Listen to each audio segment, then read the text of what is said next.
Ташияр авылында яшәүче Альбина Салихова үз хужалыгында күпләп сарык асрый, терлекләр тота. Ирем белән өйләнешкәндә әниләр 2 сарык биргәннәр иде. Шуннан бирле сарыклар асрыйбыз ди Альбина ханым.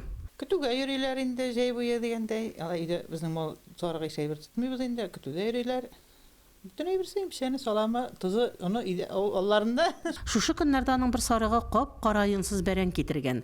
Абзарга чыгып беренче тапкыр күрү белән башта куркып калдым ди Альбина апа.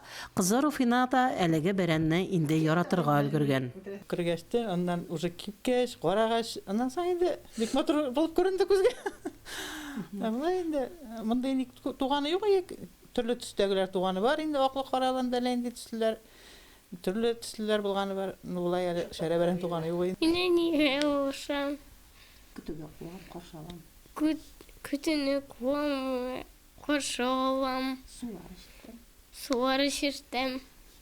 Әлеге кара төенчекнең әнисе үзе Көлсу шоколад төсендә. Бу бәрән аның беренче баласы.